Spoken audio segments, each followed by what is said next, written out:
Hello, this is Shannon Kleibrink, and you are listening to the Future of Curling Masterclasses, presented by Curling Canada with support from the World Curling Federation's Development Assistance Program. In this episode, we explore why people should care about your brand, how to get people to care about your next curling experience, what's changed in our world of no attention span, and the way you look at marketing, including the use of new tools, even if it seems scary at first. This masterclass is presented by Jeph Maystruck. Jeph has an utter disregard for the status quo. He gives keynotes regularly on marketing and social media and runs a marketing company out of Regina called Strategy Lab. Outside of work, Jeph co-founded Big Idea Camp, co-founded the Honest Conference, and has taught marketing at Saskatchewan Polytechnic and social media at the University of Regina. Jeph has published over 100 songs on SoundCloud. His DJ name is DJ Clumsy Vegetarian, but his greatest achievement in life so far has been fatherhood.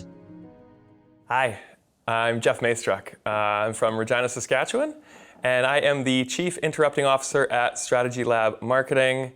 And for the better part of this year, we've been going all over with the Business of Curling Symposium, talking to different curling clubs and curling folks all over Canada.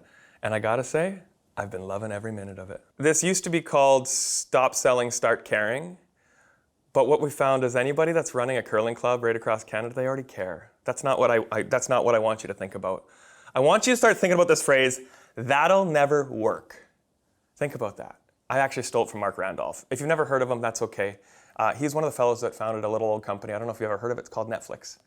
And the amount of times he was told that'll never work when he started Netflix, well, he had to write a book about it. So to me, that's the theme throughout this. I'm going to talk about 10 shifts in the marketing world that I've seen over the past 11 years. We run a marketing company out of Regina, Saskatchewan, but not just marketing, creativity. I don't believe in regular things in this world. My socks never match. I don't know if we can get that shot in there. Socks don't match. I don't believe in cutlery organizers. True story though, this year my mom bought us a cutlery organizer and my girlfriend was so ecstatic. You know how my son and I do the dishwasher now? We grab all the cutlery and just throw it in. You don't need to organize things. So, again, you're thinking to yourself, but Jeph, that'll never work. Yes, it can. You just need to start thinking it will. Okay, let's get into it. Our story is we had the project of a lifetime. 2020 happens. Actually, let's roll back. Let's go back for a second. It's 2009. The Winter Olympics is happening. We get a call from a Mr. Ben Hebert. Turns out he's going to the Olympics to play for Team Canada, and we're going to do a day in the life. We filmed the video. It was really cool. Then all of a sudden, he wins the gold medal. And coming back, he's famous now. In this video we did, we don't think anything of it. Ben goes on, plays multiple teams. Fast forward 10 years to 2020, and I get a call from Ben Hebert again. Pandemic set in. Their tour's canceled.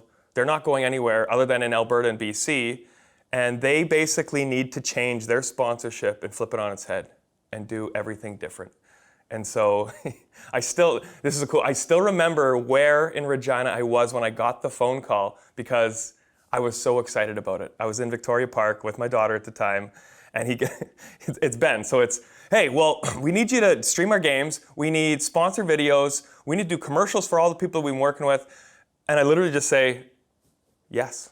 That sounds amazing. I want to be a part of this. So we got to go on tour. We got to go in the Winnebago. So if you've ever seen the Team Cooey Winnebago that they had, they said they slept in this thing outside of every spiel they went to across Alberta and BC. And well, I hate to break it to you, that was a little bit of a lie. I was staying in the Winnebago, or the Canada Dream, and they would stay in hotels. But I would basically get it ready for the mornings. They'd come and it would become their locker room before they'd go in, just because COVID had all the rules. So it was a pretty cool, I think we did 5 spiels. The following year, Brandon still tagged along and did streaming from all the curling clubs. But that was one of the cool things is, for that year in 2020, we showed up to all these places and we were setting up iPhone cameras on tripods and there was a switcher behind the glass. It was very, I want to say, old school. Fast forward till now, everyone has streaming. Everyone's doing what we did, but it looks way better. It's more professional. Things like Curling Live have taken off. So I think curling has basically revamped itself. Since 2020, it's a completely different game. One cool story, when we were in Penticton at the Spiel, Johnny loves to fish. And so he takes the canoe out one day, catches nothing, talks to a local and finds out there's this secret hidden stream behind the lake that he has to go check out. So what we see though, an hour later, is him coming back soaking wet, fish in hand. He catches a rainbow trout. But the story of how he caught it was even better. He goes to this freshwater stream in this lake, and he's got his rod in there as the canoe's going, and he has to keep paddling because otherwise he's gonna be taken away. Well, the fish catches on, and Johnny's now either gotta wrangle the fish in or paddle. He can't do both. So he actually has the fish in one hand, trying to paddle in the other, and this is why he's soaked by the time he actually gets back to the cabin, is because he actually struggled to get this thing in. We cooked the fish. He cooked it that night. It was a perfect, I can't even remember what he cooked it at. But I just remember eating it and I said, I'm not a big fish fan other than sushi, but this was incredible.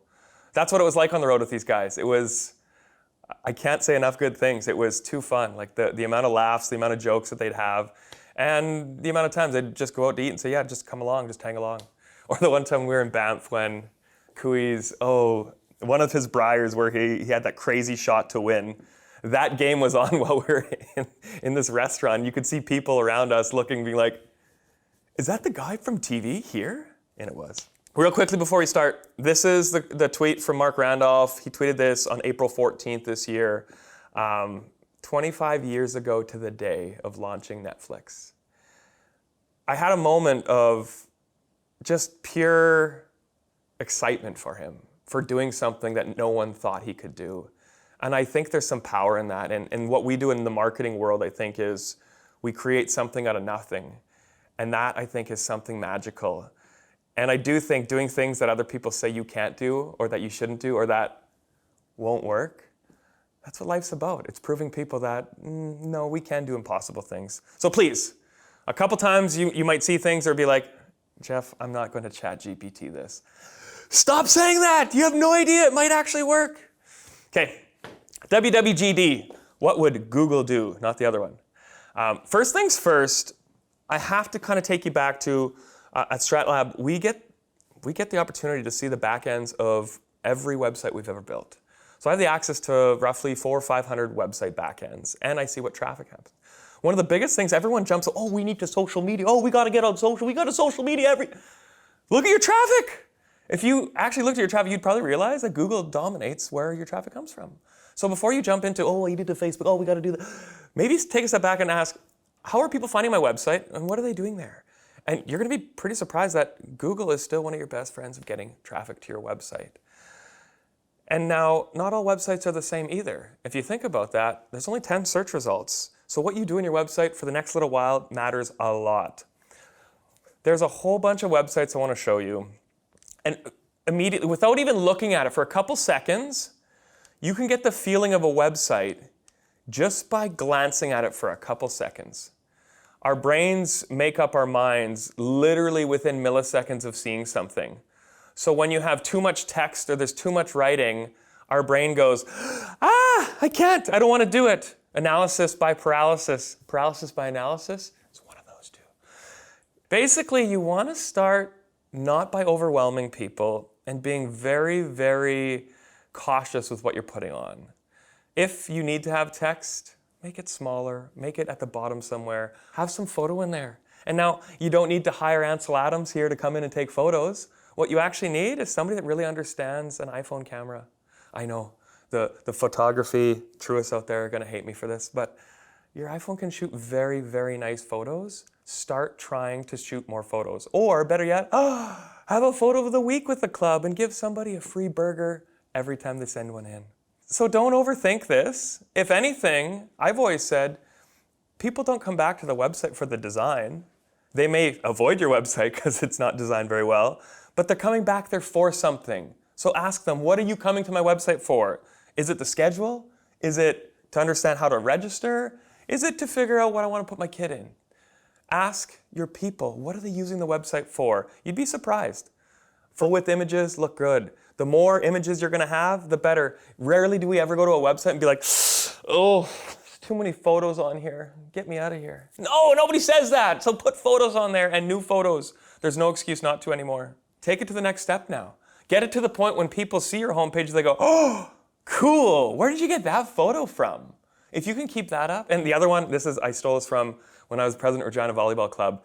I remember I'd every season, if it was beach season, I would put a nice, beautiful photo of a beach volleyball club. All of a sudden, I had parents coming up and be like, I love the new website, Jeph. And I would always kind of giggle, being like, well, it's not new. I'm just changing out the photo. You don't need to redesign this stuff. You actually just need to have an eye for, what looks good or what's going to get my audience to go, oh my God, that's cool. Your website's your store, your brochure, schedule, photo album, where people register, answer questions, the leaderboard. Tabs left open from last night. Could you imagine? The leaderboard one, there's a golf club in Calgary that puts their top spenders on a leaderboard behind the bar. What a terrible incentive to get people to buy more drinks from you. But a cool way to get people to look at that leaderboard. Ask yourself, what's the reason people are going to come back to my website every week? Is it the photo of the week? Is it a trivia question? Is it, fill in the blank, do something that's going to get people back to my website over and over again. Your website should be easy to update, easy to navigate, have clear pictures on it, easy to find your location and contact info. By easy to find your location and contact info, a lot of them had that at the top bar, and then also in the bottom right-hand corner. We just naturally scroll down to find your contact info. Do that. If you can't update your website, talk to your website provider. That's weird. A lot of these websites were built on WordPress. We build on WordPress. So I know you have opportunities to do a whole bunch more with those. And clear pictures, that's an easy one. Moving on. Second point, there's only 2 reasons why we go online. To solve a problem or entertain ourselves. Think about that. There's no other reason we open up our phones or laptops. No, we're not going there to waste time. That's entertaining ourselves. So, if you have a newsletter that needs to go out and you have nothing to say, don't send it! You don't need to annoy people with communication. This is why, to me, social media is so bad, because people think they need to be messaging. You don't. Now, if you do need to message, make me giggle. If you can entertain me, if you can make me laugh, all of a sudden you've created a really good incentive. All you need to do sometimes is send one good email, and people will always open your email. The story I have is where we work out of this Path co-work, that every Monday they send this email.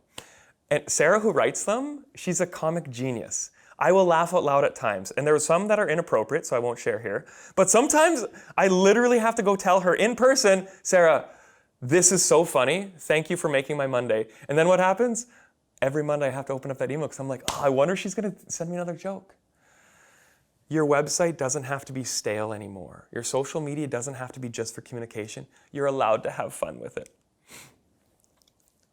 When I was in university in computer science class, they gave us a little website, and I still remember mine was uregina.ca/Maystruck little tilde sign. I only remember that because that little tilde sign you never use in literally any communication at all on the internet or writing. But every weekend when we go out, I'd take pictures at parties and I would put them on here. And turns out everyone after the weekend would go check it just to see if they got into the photos.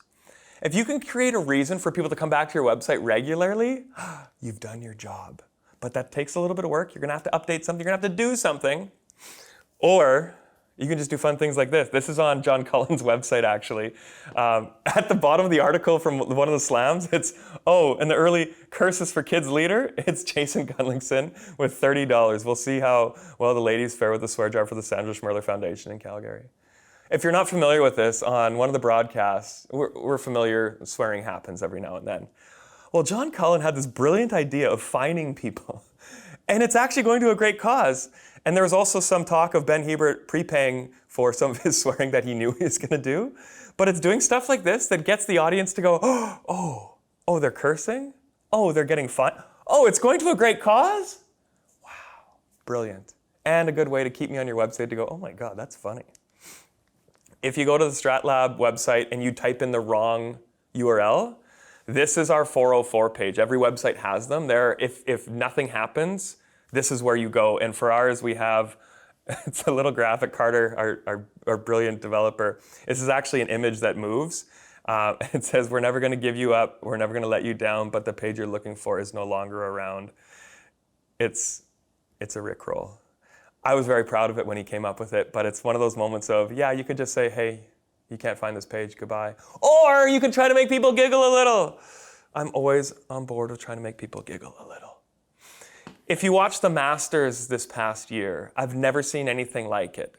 On the website, I'm not talking about the broadcast, but so I went to the Masters website, and it was something weird right away. They're like, select your group. You select your group, and what it did was it would give you all of their shots on a loop. No commentary, no advertising.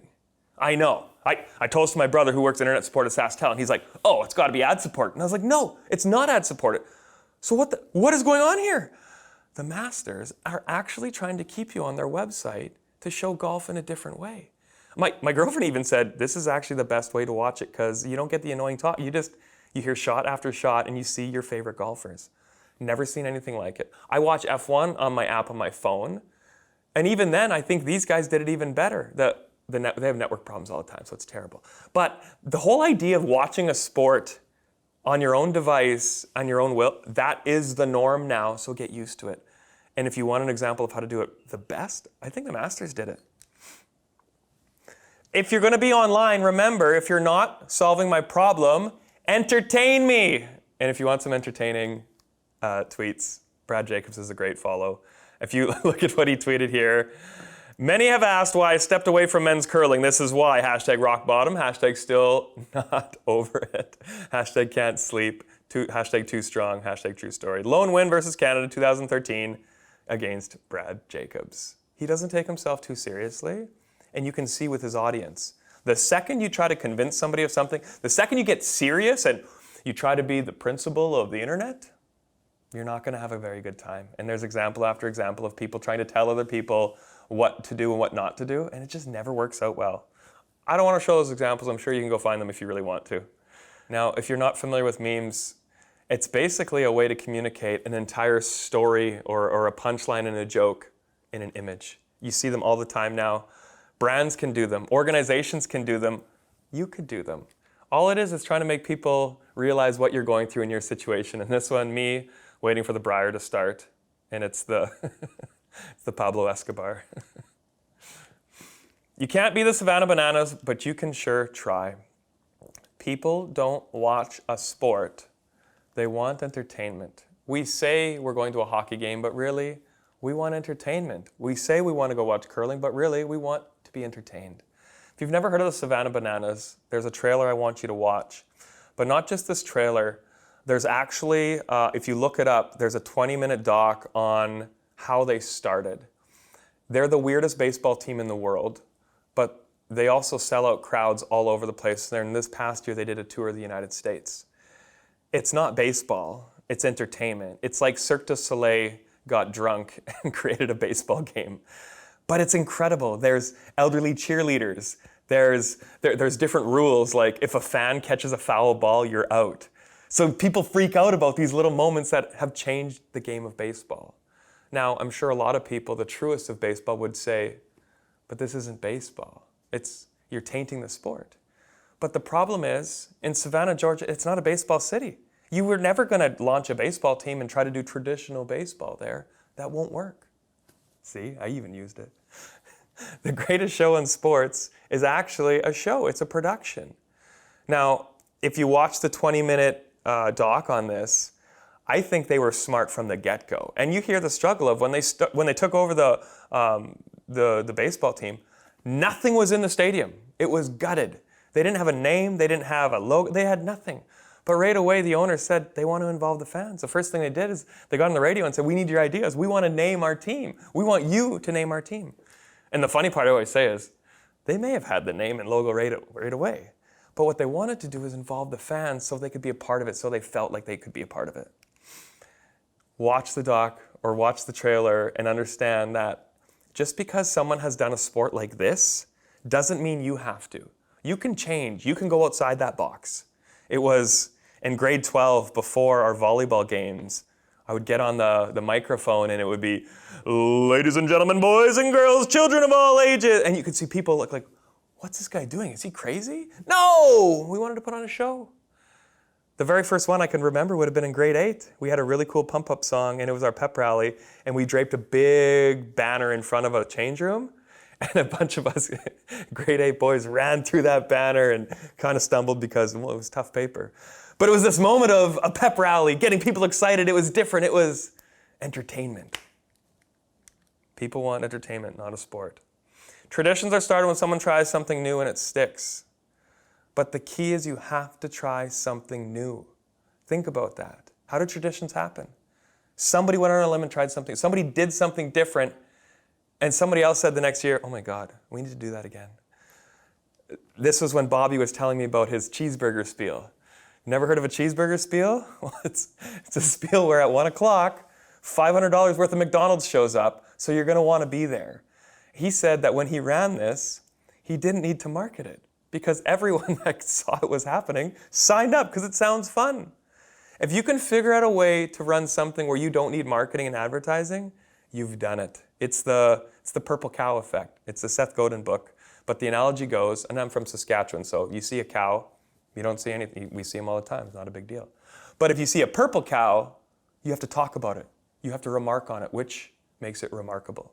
So for your next spiel, for your next event, what are you doing that's going to get people to text a friend saying, oh my God, did you see what they're doing? If you can create an event that other people talk about, you've done it. You've made something remarkable. That's hard. That's really hard. But if it was easy, everyone would do it. But think, trying something new is how you're going to start a tradition. It's happened before. And if you want a good example, watch Moneyball. What Billy Beane does in the early 90s to the Oakland A's. Now, they're the team at the bottom of the barrel. They have no budget. And what Billy does is he sees something different in how to scout. He finds this guy that teaches them, scouting is so different than what you think it is. And literally changed the face of baseball forever. The following year, every other team took what he did and started doing that. That was a tradition that he went on a limb and did. Now, I love there's a shot of when he's in the room with all of the scouts, and you can see the look on their face. They hate him because he's changing things. They all think that'll never work. But guess what? It did. Innovation happens when constraints are in place, forcing you to do something different. Think about how innovation happens. In a recent book, the author said, if innovation happened with money, only billionaires would be coming up with new ideas. Think about that. Where do the best ideas come from? Generally, it's not the rich people that have nothing else to do. It's somebody that's forced to make a different decision because they had to. It's the club that has no money that was forced to do the fundraiser that actually helped bring them out, and now they're fine.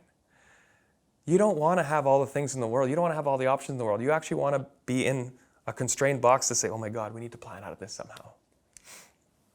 Number 4, social media 3.0 no. What are your 3 Ps? Does your count of personality? I call it 3.0 no, because to me, social media 1.0 was like MySpace, the original MSN. It was communication. It was brilliant. If you remember MSN, you could leave that one-liner on there, make people giggle, maybe see if your crush was still on late at night. It was simple. Social media 2.0 came in, and this little thing called the algorithm, I don't want to say ruined things, but let's say it ruined things. It made it so controversy sold. It made it so the friends that you might not like what they're saying, but you're going to share that with somebody, their content would come up for you. Now, social media 3.0, to me, there's a little bit of a backlash of you can't just be there anymore. You can't just post things and expect an audience to show up. I like the one study of flip phones are becoming more popular again because kids, or a lot of the Gen Z in the United States are saying, I don't want to be connected 24/7, sorry. And I kind of like that idea. I don't want social media to run your life, and social media shouldn't run your life. What I would suggest is the 3 Ps of social media: people, passions, projects. This is about 4 or 5 years ago now. I still remember I came to the office, I'm like, you guys, I get it now.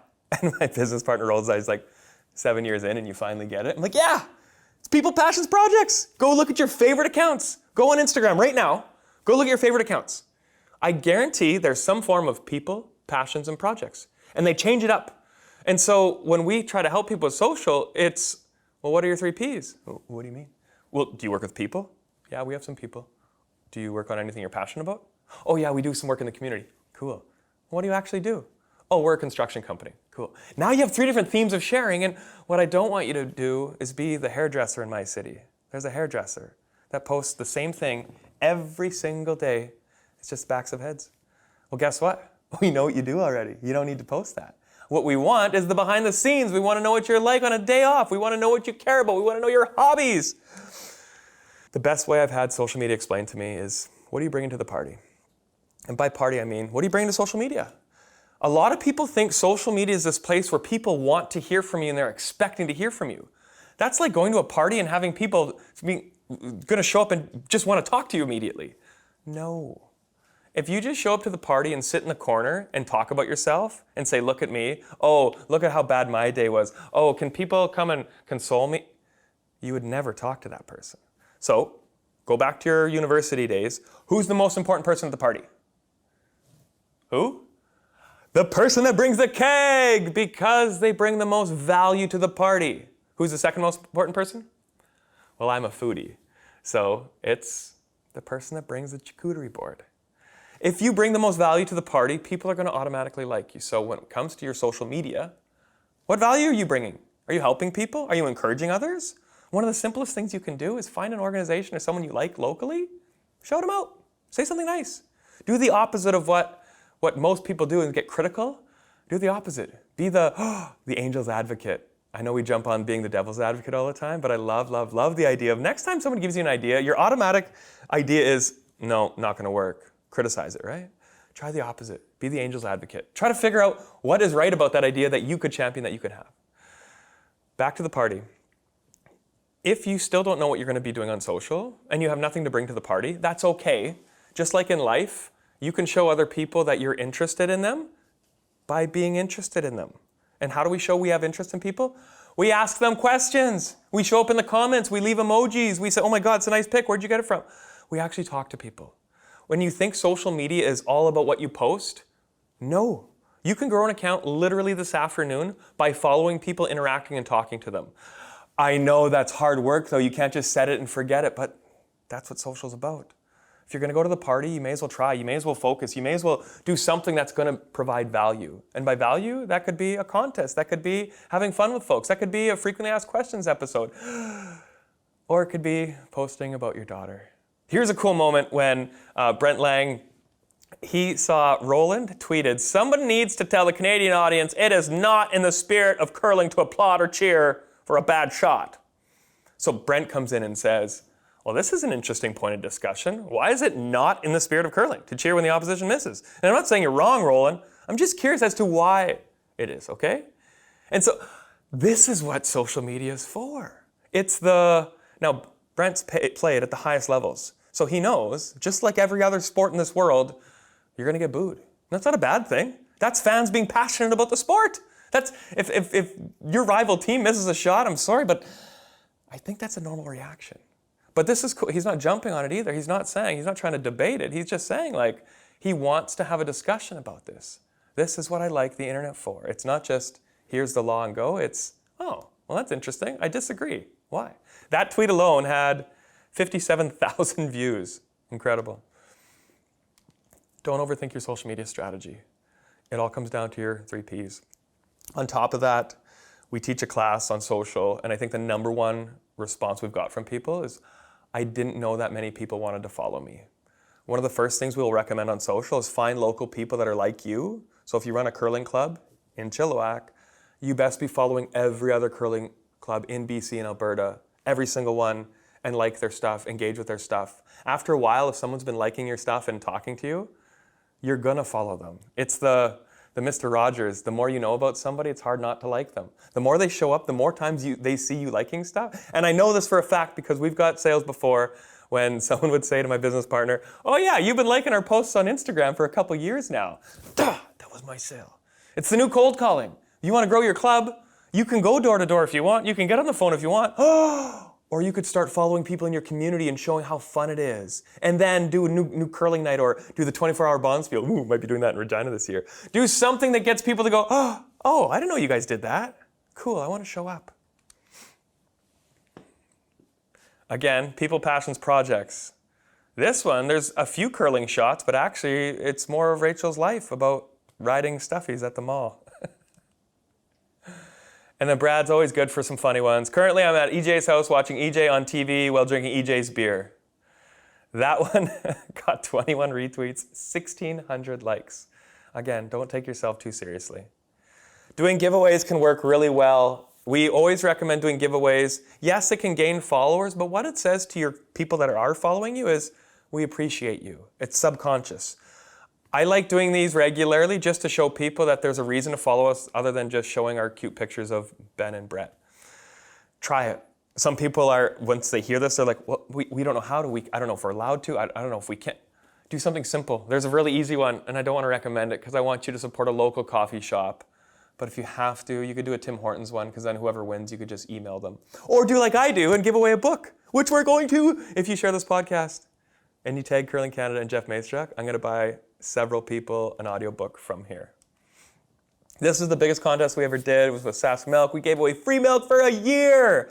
You can see at the bottom there, I think it had just over 2,200 likes.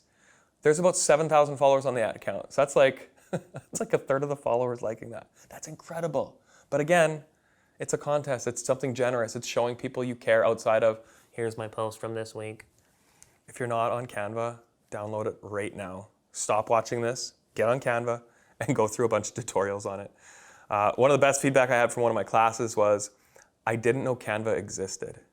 And in our world, I was watching one of our graphic designers the other day.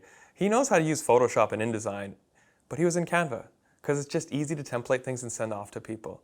If you're not familiar with it, it's not hard. And don't, here's a story from this past week. Don't be like Jeph. You can't think your way through problems, you're just gonna do them. By thinking your way through is, you could probably find a book on Canva, or you could probably find a class on it. That's not what I want you to do. I want you to get your hands dirty with it immediately and go start playing with it. And my story is, I'm a foodie, I like cooking. And this past week, my sister got me a meat grinder attachment for my KitchenAid. And I was so bloody excited. I grinded some burgers. I made the burgers. I didn't finish grinding the meat because the poor thing overheated. So I put everything back in the freezer, made the burgers, literally had the greatest burger of my life. It was in euphoria, like literally, angel singing. Go back to the meat grinder. I'm like, okay, well, I'm gonna finish off the burgers now. I had left it in the freezer. I turn it on, smash, I shatter the outside ring, and I literally break the meat grinder I just bought. So I should have read the instructions. I should have went through the user's manual and figured that out. But that's not how we think these days. You can't study your way through these things. You have to try it. And so yes, the meat grinder is a bad example of me not following directions. You're not gonna find directions for Canva. You're not gonna find directions for TikTok. You just have to go in and try them out and experiment. That's how you learn. What are things you can post on your account? Club tours, behind the scenes, meet the staff, facts, beginner's night, new member initiation, Burger Tuesday. And if you share this post, you get free bacon for a month. No, maybe. Do something fun though. Make people go, oh, holy shnikes, I didn't know you guys did that. Chat, make this presentation better. So at this point, I usually stop the presentation, we get out ChatGPT, and we ask it questions. If you're not familiar, chat looks like this.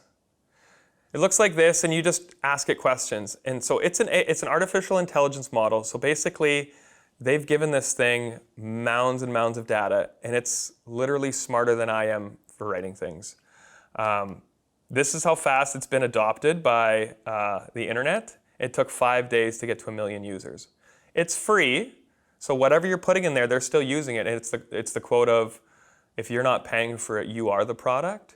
And so I was talking to the Ministry of Highways for the government of Saskatchewan 2 weeks ago, and under their directive, they said they can use it, just do not put any proprietary or confidential information into it, because once it's you basically in chat, anyone can access it now. But that's cool. A government said, yeah, you can use it. Now, I experimented with this morning. You can write termination letters for your staff. It actually just spits out. And then if it's too mean, can you write that nicer? It actually writes it nicer. I tried it for a 22-team curling draw where each team is promised 3 games and then there's a single elimination playoff. It spits you out a draw. You have a menu that doesn't look really good. You put it in there and ask it to format it. Basically, anything you do writing-wise, you need to be asking chat to help you with it because it's going to make you a better writer. It's going to produce better outcomes. We have one client that their customer service department, all their emails are written by chat now just because they can write them better. If you haven't experimented with it, please try. It's going to blow your mind with what you can do with it, and whatever you need to write. If it's proposals, if it's grant funding, if it's a write-up for an email you need to send out to your crew, chat can help you with it. Don't think it's removing jobs. If you'll notice when you use it, someone has to type in the there has to be a prompt. And if you can learn how to prompt it, and if you can learn how to use it, oh, you're going to be very valuable in this world. Sponsorship has evolved. Have you? How are you activating your sponsorships? So gone are the days where you're going to pay some money and get into the brochure and have your logo listed. There's so much more to it. Right off the top of my head, though, number one, your website's very valuable. You have this thing called Google Juice. That's what we call it in the SEO world, or search engine optimization world. Your website's valuable, and when you give a link to someone else, that's also very valuable. So the number one thing is put a sponsorship page on your website and equate that to several $100s worth of value for each of those sponsors. So if companies want to get in at the least amount possible, call it $500. Sell out that page. Put 5, 10, 20 people on there. 20 people paying $500 a year, that's decent revenue for a page on your website that didn't exist last year. But on top of that, I think you can do so much more. You could involve your people. You could have a homepage takeover. You could do a shout out on social media. You could do a commercial for social media. You could start naming things around the rink, but not just, oh, this is the Chilliwack rink. No, have something fun. Name the ketchup bottles. Name the tables. You can literally put a name on anything, because the people that are going to want to cough up the money to do that are probably the ones that are going to be there all the time. So they'd want Jeff's table right in the middle, or Jeff's mug. Film your members talking about sponsors. If there's one cool thing we did, it's music to sponsors' ears when you hear this. We're trying something new. Now, the crazy part is you don't even need to do something new, quote unquote. You just need to have something more. Whatever they did last year, if you can say, oh, we're going to do this, but we got something new we're going to try this year. All of a sudden, you have a cool conversation. Oh, what is it? We're going to do a fundraiser, a 24-hour spiel. We're going to actually try to curl for 24 hours. We don't know if that's true or not. But in Regina, I think we're going to try doing that. Something that's different, something that you can promise, something that you can activate that the sponsor's going to go, oh, cool, thanks for that. Getting your people involved, so having your president or having the club champion, they have to film the commercial for one of your sponsors this year. We have some really cool ones that we did. This is Johnny talking about the Canada Dream. Canadian Angus, we had a steak-off where it was Ben and Johnny versus Koo and BJ, and they both had to cook the perfect steak. And then Coach John was going to be the judge. These things, though, didn't exist 4 or 5 years ago. Nobody was asking, oh, can we involve the athletes? Well, why not? Instead of having just that logo on the rink, maybe this year the club champion's literally going to go to the business and shoot a commercial with them. What would your Netflix series be? Now, I call this Why Drive to Survive saved Formula One. That may not be true. But what it did was create a whole ton of new fans, all because there was so much drama behind this sport. Now, it's funny. Throughout my life, I've loved hockey, but I could never watch it. I played volleyball, played golf, played a lot of sports. I'm not diagnosed with ADHD, but I can't sit still and my brain runs a mile a minute, so I might have it. I've never been able to sit and actually watch sports until now. And every time there's a race, I watch it. Every time for quali, practice, 1, 2, 3. I watch it all, but it's not that much. It's not a big time commitment. I feel like I'm vested into the lives of these folks now. And what I want you to start thinking about is, what's your series going to be? What are you going to open up and show the world about? Formula One didn't do it first. If you remember, the Road to the Winter Classic, the very first one HBO did, it was with Sidney Crosby versus Ovechkin. And it was, I still remember one of the interviews. It was like lighting like I have here today. There was this beautiful shot of this hockey player where you could see every dimple on his face. And I remember pausing it and going to my business partner, and I said, Brandon, we need that shot. That looks so good. And he just looks at me, he's like, yeah, they're just using a light ring. It was like it was nothing. But that to me upped the game of how sports are going to be portrayed in the media and entertainment. And I still remember one of the episodes, it was Ovechkin was in his trainer's room complaining about his back was hurting. And he's like, oh, I think I need a massage. I'm a little bit sore. And the trainer's freaking out because he's not hurt. Or quote, they don't think he's hurt. And so, oh my God, are you okay? Like, should we go talk to the doctor? Oh, no. I think I just need a massage to get it out. And the trainer looks at him and says, Ovi, if you just want a massage, you can just ask for a massage. He giggled. He was trying to get a free massage. Here's a multi-millionaire who has all the success in the world. And behind the scenes, he's a little kid. He's trying to scam his team into getting a free massage. You would never see this if it wasn't for this series of Road to the Winter Classic. I think sport is so incredible. It's the Billy Bean. It's hard not to get romantic about baseball. It's hard not to get romantic about sport if you know the inside story of what's going on. Tennis did it this year. Point Break, a whole series on the inside story of tennis. And they greenlit the second series,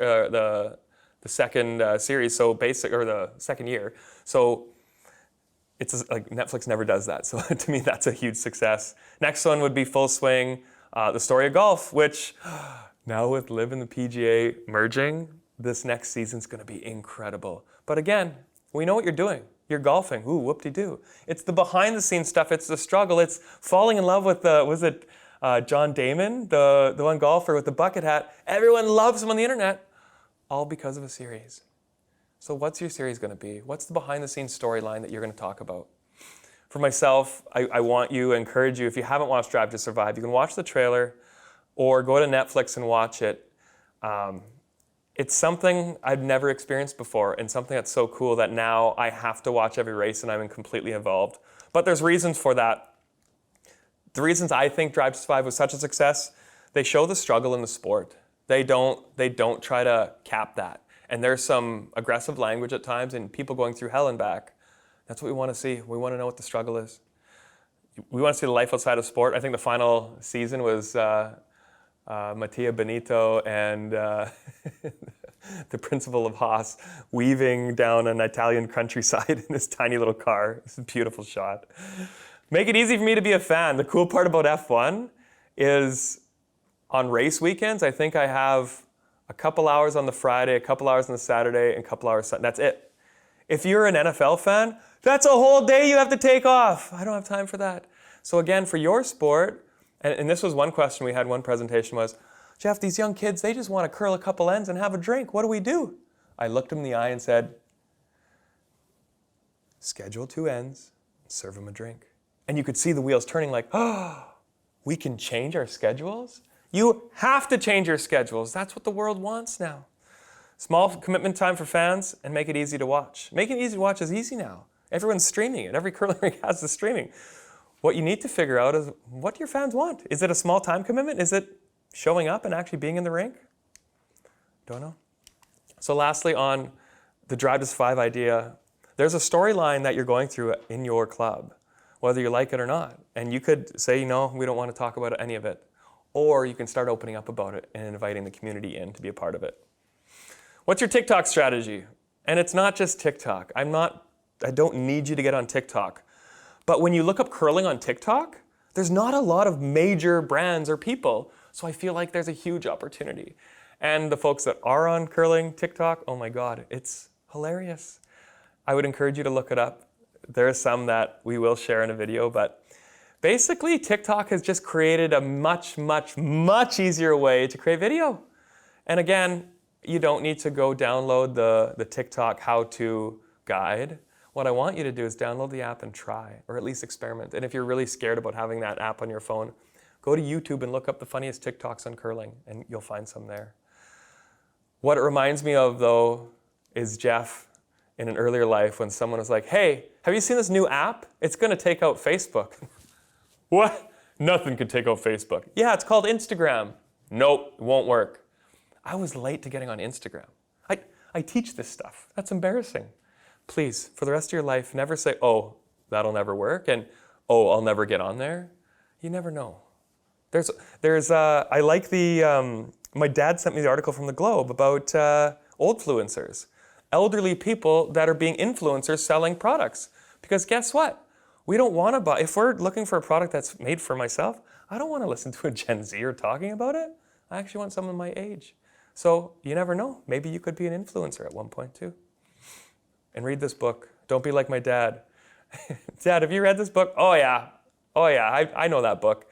Hasn't changed the routine in the last 20 years.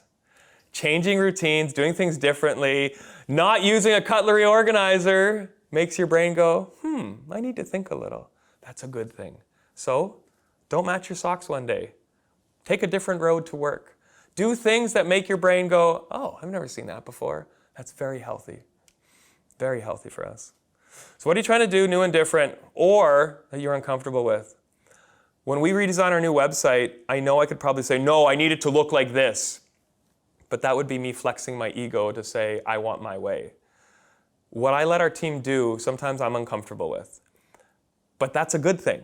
I don't want to have the say in everything. So if you're the boss, you're the manager, the owner, what are you uncomfortable with? What are you doing that other people are going to take off your plate and you're going to say, oh my God, oh, that doesn't make me feel good.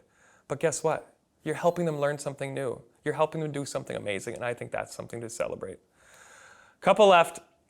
The market for something to believe in is infinite. This is a sketch from Hugh MacLeod, one of my favorite authors and cartoonists in this world.